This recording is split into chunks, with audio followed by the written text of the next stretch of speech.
सुधाम वृंदावने भगवान कृष्णचंद्र आस्ते भजन होलेই আমার মায়েদের মন চঞ্চল হয়ে যায় স্থির সুকমল চিত্তে শ্রবণ করতে হবে এত সময় ভজনের মধ্যে আনন্দ হলো এবার একটু কথাটা মন দিয়ে শুনতে হবে ভগবান কৃষ্ণ সখাগণকে নিয়ে বনে গেছে খেলা খেলবে সখা এই সখা শোন প্রতিদিনই তো খেলা করি কিন্তু ভাই আজ একটা অন্য রকম খেলা করব হ্যাঁ যে খেলা কখনো খেলিনি আজ একটা নতুন খেলা খেলব আজকের খেলার নাম হলো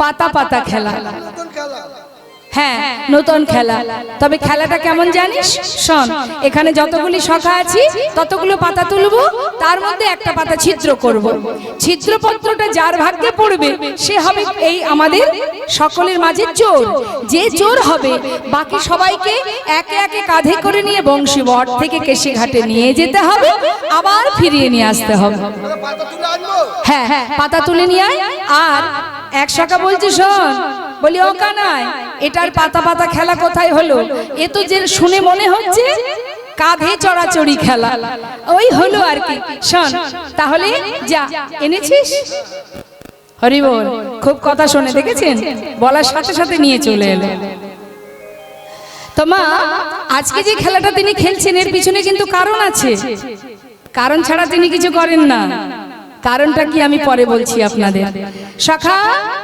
এই শোন যতগুলি পাতা আছে এর মধ্যে একটা ছিদ্র করব সবাই তোরা একে একে নিয়ে যাবি যার ছিদ্র পড়বে সে কিন্তু দলের মধ্যে চোর হবে ঠিক আছে ভগবান কৃষ্ণচন্দ্র সমস্ত পাতার মধ্যে একটা ছিদ্র করেছে মা কি অপূর্ব খেলা দেখুন আজকের খেলার পিছনে কারণটা বলছি নে নিয়ে যা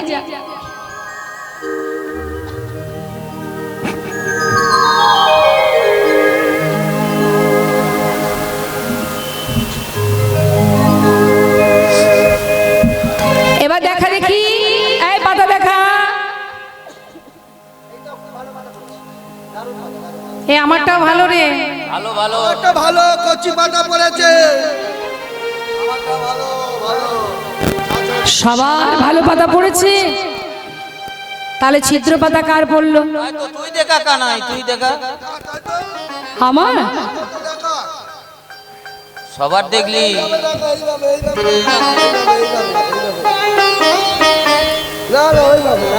আরে ভালো ওই তো কানাইয়ের ছিদ্র পাতা পড়েছে আজকের খেলাতে কানাই চোর কানাই চোর কানাই চোর সখাকার বললেন ও কানাই তুই শুধু খেলাতে চোর নয় সত্যি কথা বলতে কি জানিস তো তুই তো শুধুমাত্র খেলাতে চোর নস তুই বিনে চোর কে হবে ভাই বিনে চোর কে হবে ভাই বিনে চোর কে হবে ভাই বিনে চোর কে হবে এই বৃন্দাবনে ননি চোরা তুই বিনে চোর কে হবে ভাই বৃন্দাবনে ননি চোরা তুই বিনে চোর কে হবে ভাই কি বললি ননি চোরা হ্যাঁ আমি ননি চোরা আমি তো আমার জন্য চুরি করতে যাই না আমি তো তোদের জন্য চুরি করতে যাই কিন্তু শোন কানাই হ্যাঁ চুরি তুই করিস তাই আমরা খাই কিন্তু চোর আমরা নয় চোর তুই আজকের খেলাতে তুই হেরে গেছিস তুই চোর দেখেছেন তো বাবা যাদের জন্য করি চুরি তারাই বলে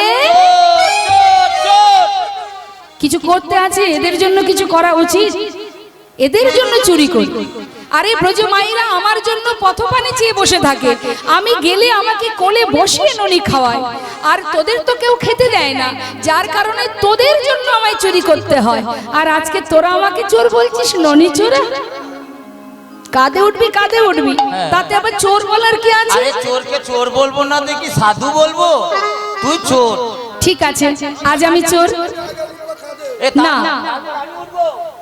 হবে না কাউকে নেব না শোন আজ আমি কাকে নেব জানিস আজ অপূর্ব খেলার পিছনে কারণ কি জানেন মা একদিন নিরজনে বসে ভগবান মনে মনে ভাবে এই জগতের যারা আমার চরণে পাবার লাগি যারা আমার চরণে পাবার লাগে ফুল তুলসী দিয়ে হা কৃষ্ণ কৃপা করো বলে কাঁদে যারা আমার তোমার চরণ পাবার লাগে ওই বনে জঙ্গলে যুগ যুগ ধরে তপস্যা করে। হে গোবিন্দ কৃপা করো বলে একবার চরণ তলে ঠাই দাও, তোমার চরণ ছাড়া করো না। হরি বল, হরি বল। আজ আমার গোবিন্দ মনে মনে চিন্তা করছে, বাবা জগতের জীব আমাকে এত ভালোবাসে, কেন ভালোবাসে এরা? এরা আমাকে ভালোবেসে কি সুখ পায়? কেন আমার জন্য এরা পাগল হয়ে যায়? আজ এই আপনারা যে ছুটে এসেছেন, আজ যে আপনারা এখানে বসে আছেন, যার কথা শোনার জন্য বসে আছেন, তাকে তো চোখে দেখেননি মা, কিন্তু না দেখেও তাকে কতটা ভালোবেসেছেন আপনারা, যার কারণে না দেখেও তাকে বিশ্বাস করা যায়, ভরসা করা যায়, হরি বল। তার কথা শোনার জন্য অধীর আগ্রহ নিয়ে বসে থাকা যায়। হে তো অল্প ভক্তির কথা নয়।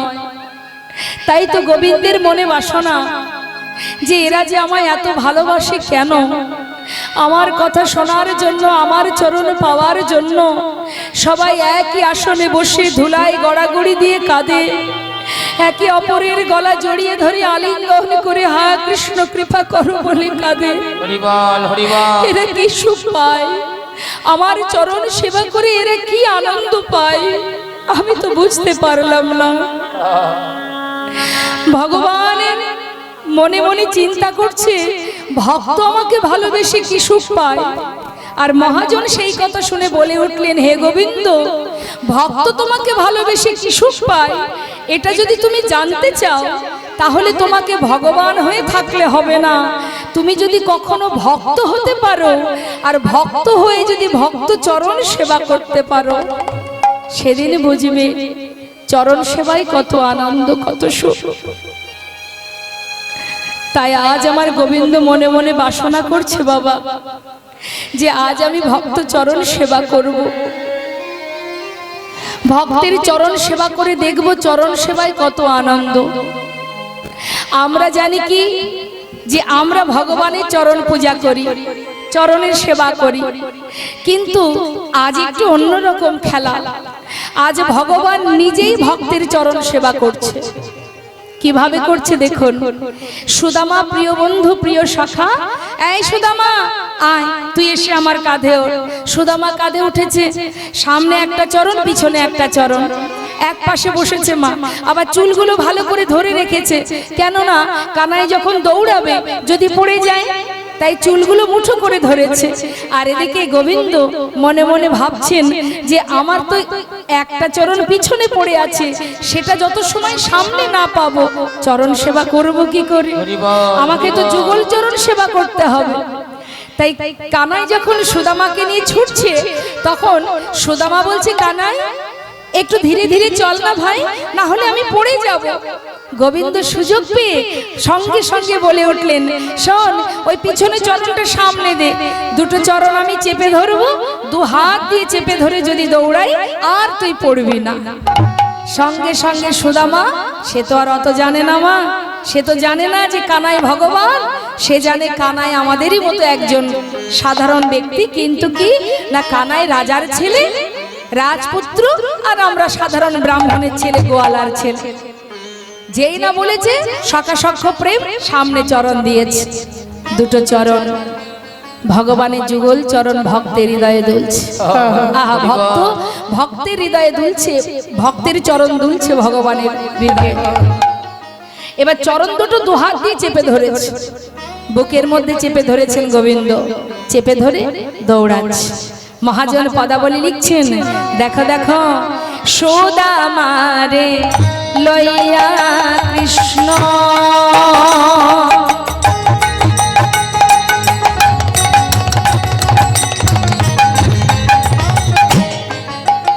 আজ চলিতে লাগিল, সুদামারে লইয়া কৃষ্ণ, দেখো চলিতে লাগিল পক্কয় আমরা বৃক্ষ তলে আজি আসিয়া দাঁড়ালো গোবিন্দ।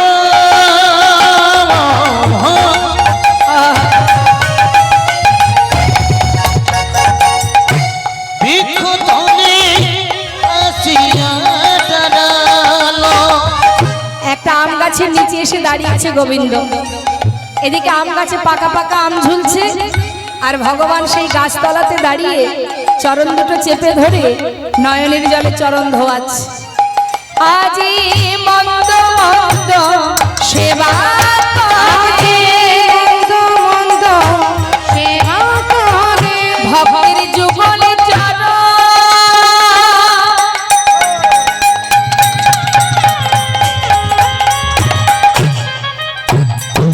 হৃদয়ে ধরে মন্দ মন্দ সেবা করে।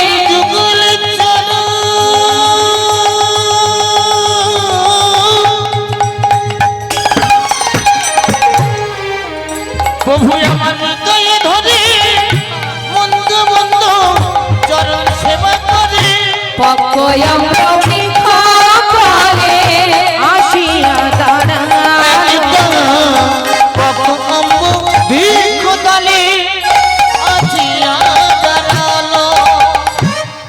যেই না চোখের জল চরণে পড়েছে মা, সুদামা বলছে কি ব্যাপার আমার পায়ে জল কেন? কানাই তুই কি কাঁদছিস? কানাই বলছে না রে, আমি কেন কাঁদবো ভাই। আরে তাহলে আমার পায়ে জল এলো কোথা থেকে? কানাই তো খুব চতুর মা, বুদ্ধি করে বলছে আমার মনে হয় কি জানিস, ওই যে আম গাছের নিচে দাঁড়িয়ে আছে না, নিশ্চয়ই আম গাছের পাতা থেকে তোর পায়ে জল পড়েছে। তা হয়তো হতে পারে কানাই, হতেও পারে। কানাই দেখ গাছে কত সুন্দর পাকা পাকা আম ঝুলছে, দাঁড়া একটা আম পাড়বো, তুই আমি দুজনে খাবো, তারপরে আবার যাব। হরি বল হরি বল। গাছ থেকে আম পেড়েছে মা, পাকা আমটা হাতে করে নিয়ে বলছে কানাই আমাকে একটু নামাতো, দে না নামিয়ে দে। এই দেখ কত সুন্দর পাকা আম। যেই না কাঁধ থেকে নামিয়ে দিয়েছে মা, পাকা আমটা দেখে বলছে কানাই বহুদিনের একটা বাসনা আছে আমার, আর সেই বাসনা আজ আমি তোর কাছ থেকে পূরণ করব। কি বাসনা জানিস কানাই? এই যে আমটা আগে আমি খাবো, আমি খেয়ে দেখব যে এই আমটা ভালো কি মন্দ। কেননা ওই যে কংস রাজা দুষ্ট রাজা না জানি কোন ফলে বিষ মিশিয়ে রেখেছে, যদি আমি মারা যাই তুই আমায় বাঁচাতে পারবি, কিন্তু তোর কিছু হলে আমি বাঁচাতে পারবো না, তাই আগে আমি খাবো তারপর তোকে দেব। কিন্তু কানাই তোর কাছে আমার বাসনা, তোকে দেওয়ার পর তুই যেন পুরোটা খাস না, পুরো আমটাই খাবি না, আমার জন্য অবশেষে একটুখানি রেখে দিবি। কেন জানিস? তোর মুখের এঁঠো আমার যে বহুদিনের স্বাদ, বহুদিনের বাসনা, আমি তোর মুখের এঁঠো খাবো ভাই। তোর এঁঠো বড় মিঠো লাগে ভাই রে কানা, তোর এঁঠো বড় মিঠো লাগে ভাই রে কানাই, তোর এঁঠো বড় মিঠো লাগে ভাই রে কানাই। কানাই বলছে হ্যাঁ রে সুদামা, গাছের আম মিঠো নয় মানে মিষ্টি নয়, আমার মুখটা এই এঁঠোটা মিষ্টি। সুদামা বলছে কানাই রে গাছের আম তো মিষ্টি, কিন্তু জানি না তোর মুখের মধ্যে কি জাদু আছে, তুই যখনই যেটা সেবা করিস সে যে কত সুস্বাদু হয়ে যায়। সত্য কথা মা, ভগবান যখন কোনো কিছু সেবা করে সেই প্রসাদ খেতে কেমন লাগে? বাড়িতে যতই পরিপাক করে রান্না হোক না কেন, যত সুন্দর করেই আপনি রান্না করেন না কেন, তার যে স্বাদ আর ভগবানের প্রসাদের স্বাদ কেমন হয়। সুদামা বড় চতুর, আজ পরম ভক্ত সে বলে উঠছে, কানাই রে গাছের আম মিষ্টি, কিন্তু জানি না ও রাঙা অধর মাঝে কানাই রে ওরে আমার প্রাণের ভাই, ওরে কানাই রে ওরে কানা, ওরে আমার ভাই কানাই রে আজিও না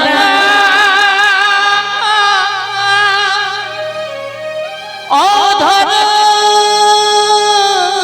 মাঝে না জানি কি সুধা আছে, তাই তো খেতে খেতে আমার মুখে হতে তোকে দিতে হলো ভাই। তোরে ঠো বড় মিঠো লাগে হরিব ভাই রে কানা, তোরে তো বড় মিঠো লাগে ভাই রে কানা। ওমা, সঙ্গে সঙ্গে গোবিন্দ তো খুব চতুর, সে চতুরতা করে বলছে, শোন সুদামা, তুই যদি দ্বিতীয়বার খেতে চাস তার বিনিময়ে আমায় কিছু দিতে হবে।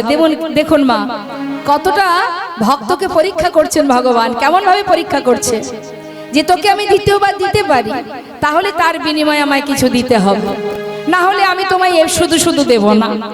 যেই না বলেছে, সুদামা বলছে, কানাই এই মাঠে এই বনের ভিতরে আমার তো কিছু নেই, তবে যদি তুই নিতে চাস, দেখ আমার মা কত গহনা পরিয়ে দিয়েছে। শোন, তুই এক কাজ কর, আমার অঙ্গে যত গহনা আছে, কি হবে এসব বল, দেওয়ার মতো কিছু নেই, এগুলো তুই নিয়ে নে। এই উপহার না আমি খাইয়া আমাকে দাও, এই উপহার না আমি খাইয়া আমাকে দাও। ও গয়ে দাস উদ্ধবের মনে, ও গয়ে দাস উদ্ধবের মনে, সে কিছু পেতে চায়। তোরে তো বড় মিঠো লাগে ভাই রে কানাই। হরিব মিঠো বড় মিঠো লাগে ভাই রে কানাই। প্রতিদিন সখাগণকে সাথে করে নিয়ে ভগবান খেলা করে, বৃন্দাবনে আনন্দ আনন্দ মহা আনন্দ।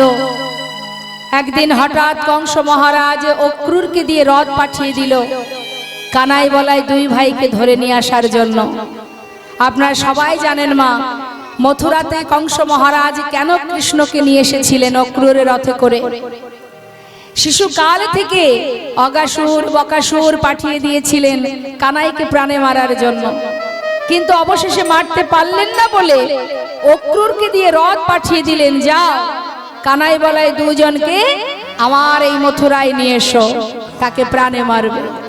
একবার ভেবেছেন মা, মা জানছেন সন্তানকে নিয়ে যাচ্ছে কে মথুরায়, কেন নিয়ে যাচ্ছেন, মামার বাড়িতে যাচ্ছেন।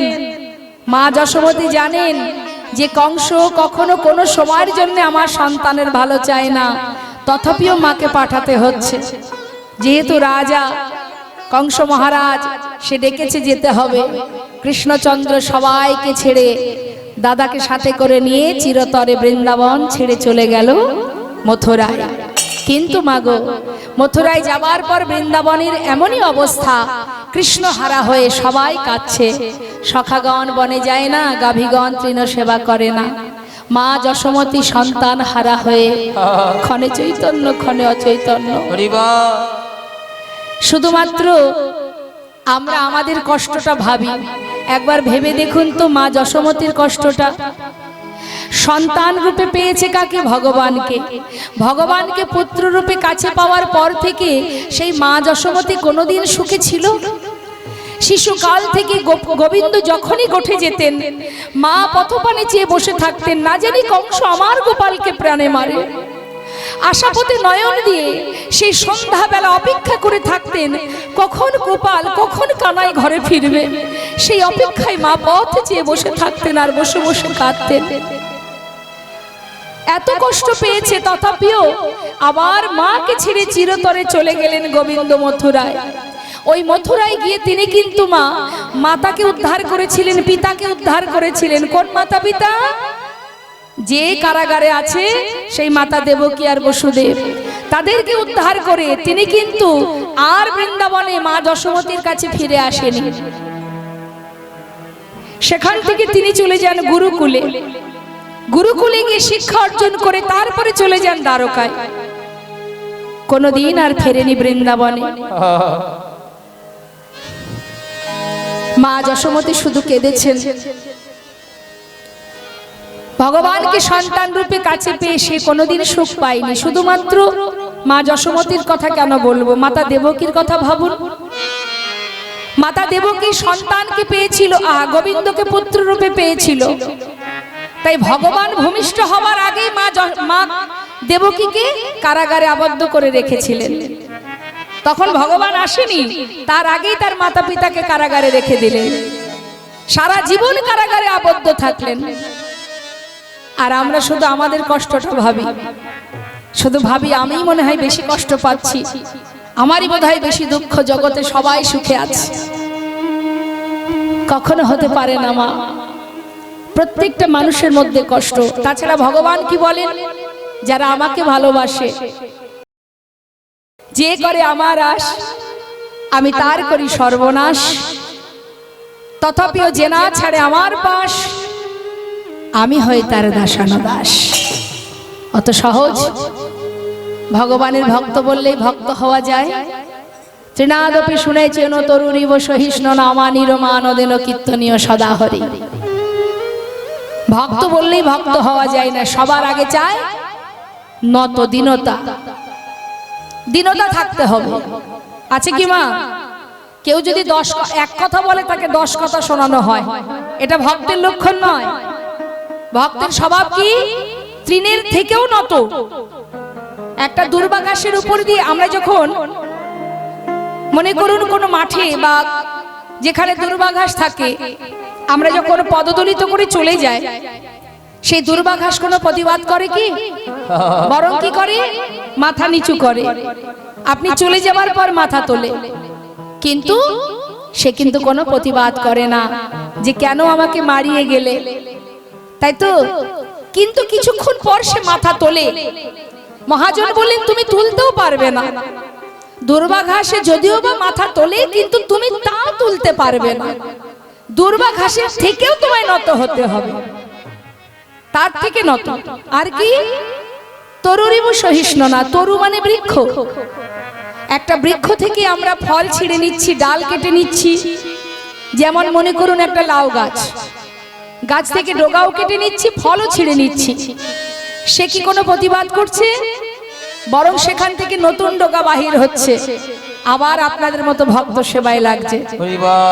তাহলে শাস্ত্রে বললেন বৈষ্ণবের স্বভাব হবে তৃণের ন্যায়, ওই বৃক্ষের ন্যায় সহিষ্ণুতা রাখতে হবে।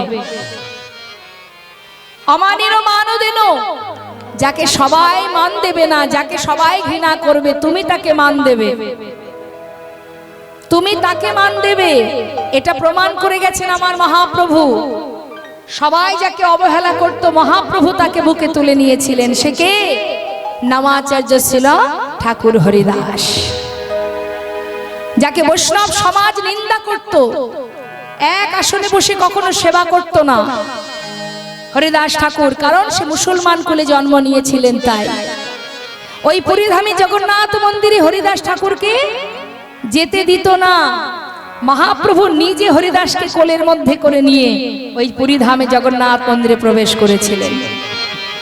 তাই শাস্ত্রে বললেন বৈষ্ণবের স্বভাব হবে যাকে কেউ মান দেবে না তুমি তাকে মান দেবে। কীর্তনীয় সদা হরি, সর্বদাই ভগবত চিন্তা করো। আন কথা, পরনিন্দা, পরচর্চা, পর সমালোচনা এগুলো চলবে না, এগুলো বৈষ্ণবের লক্ষণ নয়। তাই ভক্ত বললেই ভক্ত হওয়া যায় না মা। সারা জীবনে সুদামা কষ্ট পেল, তথাপিও মুখে কৃষ্ণ নাম ভোলেনি। দেখুন একটু একটু করে আমরা লীলা থেকে জানতে পারবো। আমরা মনে করি আমরা ভক্ত, এই জন্য লীলা কথা শুনতে হয়, তাহলে বোঝা যায় যে সত্যি কি আমরা ভক্ত হতে পেরেছি। শুনুন, এখন গোবিন্দ কি করেছে, মথুরায় গিয়ে কংসকে বধ করে সবাইকে উদ্ধার করে সেখান থেকে বলাই দাদাকে নিয়ে এসেছে গুরুগৃহে, শান্তিপুনি মুনির আশ্রমে। আশ্রমে যখন এসেছে সেই খবর চলে গেছে বৃন্দাবনে। আর বৃন্দাবনবাসী যখন খবর পেয়েছে, সঙ্গে সঙ্গে সুদামার পিতা, যার নাম মটুকমুনি, আর মায়ের নাম রচনা দেবী, এই মটুকমুনি কি করেছে, তিনি দেরি না করে নিজের পুত্র মানে সুদামাকে ওই গুরুগৃহে নিয়ে যাচ্ছেন। কারণ সুদামা কৃষ্ণ ছাড়া এক মুহূর্ত থাকতে পারে না, পাগলের মতো ঘুরে বেড়াতো। তাই পিতা মনে মনে চিন্তা করছে, ছেলেকে যদি আমি নিয়ে যাই তাহলে সে কানাইকেও পাবে আবার শিক্ষাও পাবে। তাই সঙ্গে করে নিয়ে যাচ্ছে গুরুকুলে। শাস্ত্রে মহাজন পদাবলীতে লিখছেন, শিক্ষার উদ্দেশ্যে আজি তাহায় চলিল,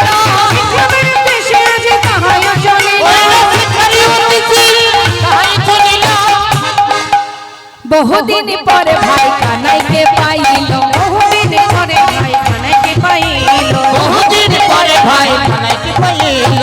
আনন্দ ধরে না, আনন্দ ধরে না, কৃষ্ণ আর ধরে না, আনন্দ ধরে না, কৃষ্ণ আর সুদামার আনন্দ ধরে না, কৃষ্ণ আর সুদামায়ের আনন্দ ধরে না। ভাই কানাইকে কাছে পেয়ে আনন্দ ধরে না, ভাই কানাইকে কাছে পেয়ে আনন্দ ধরে না, বহুদিন পরে ভাই কানাইকে পাইল, বহুদিন পরে ভাই কানাইকে পাইল। যেই না কানাইকে পেয়েছে ছুটে গিয়ে জড়িয়ে ধরেছে কানাইকে, কানাইকে জড়িয়ে ধরেছে। সুদামা কাঁদছে কানাইকে জড়িয়ে ধরে, আর অন্যান্য শিষ্য যারা তারা বলছে এই বস বস বস, এই বস বস, এই সবাই বস। ওই দেখ গুরুদেব আসছে। ওমা, ভগবান কৃষ্ণ যিনি বিশ্ব ব্রহ্মাণ্ডের মালিক, তিনি গেছেন গুরুকুলে শিক্ষা নিতে। কেন? আপনি আচরি ধর্ম জীবকে শেখায়। তোমরা যদি আচরণ করতে পারো, যদি গুরু আশ্রয় করতে পারো, তবেই তোমরা গোবিন্দ চরণ পাবে। তাই নিজে আচরণ করে শিক্ষা দিচ্ছে। নিজে গেছেন গুরুকুলে, এখন গুরুগৃহে যেই না গেছে গুরুদেব জিজ্ঞাসা করছে তোমরা সবাই ভালো আছো? ভালো আছি গুরুদেব, ভালো আছি, কুশলে আছি। আচ্ছা আস্তে, তোমরা আমার পাঠশালায় 3 জন নতুন ছাত্র এসেছো, কে দেখি হাত তোলো তো। এই তো আমি গুরুদেব। তোমরা 3 জন? হ্যাঁ হ্যাঁ আমরা। আচ্ছা আচ্ছা, এই তোমার নাম কি? আমার নাম গুরুদেব ওই বলরাম। এই খুবই দুষ্টু দেখে মনে হচ্ছে। এই ছেলে তোমার নাম কি? কৃষ্ণ গুরুদেব। আর তোমার নাম কি? সুদামা। তোমরা 3 জন আমার পাঠশালায় নতুন এসেছো। আচ্ছা তোমরা কে কি শিক্ষা নেবে? এই তুমি কি শিক্ষা নেবে? আমি শিক্ষা নেব গুরুদেব ওই ধনুর্বিদ্যা, মানে হাতে চালাবো। এদিকে এসো, এদিকে এসো, বলো তুমি কি শিক্ষা নেবে? হাতে চালাতে চাই না গুরুদেব, আমি রাজনীতি শিখবো গুরুদেব, রাজনীতি। বাবার আপনারা বলুন, কৃষ্ণ মনে হচ্ছে, মনে হচ্ছে গণেশ ঠাকুর। আপনার কথা বিদ্যা শিখবো না, আমি রাজনীতি শিখবো। বাহ, ভালো চলছে। তুমি রাজনীতি শিখবে? আচ্ছা বেশ। আর তোমার নাম কি? আমার নাম সুদামা, তুমি কি শিক্ষা নেবে? বেদ পাঠ করবো। বেদ পাঠ। কি বললেন মা? গুরুদেব আমি বেদ অধ্যয়ন করব। কে বলছে কথাটা? সুদামা। তুমি বেদ অধ্যয়ন করবে? যারা বেদ পাঠ করে, যারা বেদ অধ্যয়ন করে তাদের বলা হয় বিপ্র। শাস্ত্রে বললেন জন্ম জায়তে শূদ্র, জন্ম হবার পর তার প্রথম পরিচয় সে শূদ্র। সংস্কারে না দ্বিজ, যখন উপনয়ন হয় তখন পরিচয় হয় দ্বিজ। বেদ পাঠিত ভবে বিপ্র, যখন বেদ অধ্যয়ন করে তখন সে হয় বিপ্র, সে ব্রাহ্মণ নয়। আর ব্রাহ্মণ কখন হয়? ব্রহ্ম জানন্তি ব্রাহ্মণ। ব্রহ্মত্ব জ্ঞান যদি কারোর অর্জন থাকে, সে যে কুলেই জন্ম নিক না কেন, যদি কারোর ব্রহ্মত্ব জ্ঞান থাকে, সে যে কুলেই হোক না কেন, সে কিন্তু ব্রাহ্মণ হতে পারে। তাই বলছে শোনো, তুমি বেদ অধ্যয়ন করবে, তুমি হবে বিপ্র। বেশ, তবে যে বেদ পাঠ করে, যে বেদ অধ্যয়ন করে, বেদ শিক্ষা নেয়, সে কিন্তু কখনো মুখে মিথ্যা কথা বলে না, কারণ তার বাক্য ব্রহ্ম। কখনো মিথ্যা কথা বলবে না, কাউকে অভিশাপ করবে না, সব কিছু শিখিয়ে দিলেন গুরুদেব। এবার বেদ শিক্ষা দিচ্ছে। বেদ কয় প্রকার মা? 4 প্রকার, ঋক, সাম, যজুর, অথর্ব। এর আবার 2টি খণ্ড আছে, কর্মকাণ্ড, জ্ঞান কাণ্ড। কর্মকাণ্ড অর্থাৎ যজ্ঞ করতে গেলে যে শ্লোক যে অধ্যয়ন করতে হয় সেটাকে বলে কর্মকাণ্ড, আর পরমেশ্বর ভগবানকে পাওয়ার জন্য যে অধ্যয়ন করতে হয় সেটাকে বলা হয় জ্ঞান কাণ্ড। এবার শিক্ষা দিচ্ছেন গুরুদেব, কিন্তু শিক্ষা দিলে তো শুধু হবে না, সেই সাথে আগেকার সময়ে যখন বাচ্চাদেরকে শিক্ষা দিতে হতো, যে কোনো ওই গুরুগৃহে পাঠাতে হতো। এখন না হয় স্কুল কলেজ হয়েছে, আগে তো এসব ছিল না, গুরুকুলে পাঠাতো। তা গুরুকুলে পাঠানোর পর শিক্ষার সাথে সাথে তাদেরকে কর্ম শেখাতো, বিভিন্ন রকমের কর্ম। যেমন আমাদের স্কুল জগতে কি হয়, স্কুলে গেলে কি করে, সরস্বতী পূজা আসলে যত ছাত্র ছাত্রী আছে তাদের বলে না, এই তুমি এটা করবে, তুমি ঝাড় দেবে, তুমি বাসন মাজবে, তুমি ফল বানাবে, এরকম বিভিন্ন শিক্ষা। এগুলো শিক্ষা কিন্তু, হ্যাঁ। তো আগেকার সময় গুরুকুলে শুধু শিক্ষা দিত না, সেই সাথে সাথে সমস্ত রকমের কাজও শেখাতো। তা বলছে গুরুমা ডাকছে সুদামাকে, সুদামা শুধু শিক্ষা নিলে হবে বাবা, যাও জঙ্গল থেকে কিছু কাঠ কুড়িয়ে নিয়ে এসো, রন্ধনশালায় কাঠ ফুরিয়ে গেছে। তা তুমি একা কেন যাবে, সঙ্গে করে কানাইকে নিয়ে যাও। তা কিছু ভিজে ছোলা তোমার আঁচলে বেঁধে দিলাম, যদি খিদে পায় দুজনে ভাগ করে খাবে, কেমন? যেই না দিয়েছে আঁচলে ছোলা বেঁধে দিয়েছে, এবার মনের আনন্দে কৃষ্ণকে সাথে করে নিয়ে সুদামা যাচ্ছে। কৃষ্ণ আর সুদামারে পাঠাইল বনে, কৃষ্ণ আর সুদামারে পাঠাইল বনে, কৃষ্ণ আর সুদামারে পাঠাইল বনে, কৃষ্ণ আর সুদামারে পাঠাইল বনে। আটানিতে চলে তারা আনন্দিত মনে, আটানিতে চলে তারা আনন্দিত মনে। আনন্দ ধরে না, আনন্দ ধরে না, আনন্দ ধরে না, আনন্দ ধরে ওই না, না কৃষ্ণ আর সুদামার আনন্দ ধরে না, কৃষ্ণ আর সুদামারে আনন্দ ধরে ওই না আটানিতে চলে তারা আনন্দিত মনে। আটানিতে চলে তারা আনন্দিত মনে। যেই না জঙ্গলে গিয়ে কাঠ কোড়াচ্ছে মা, হঠাৎ শুরু হলো ঝড় বৃষ্টি।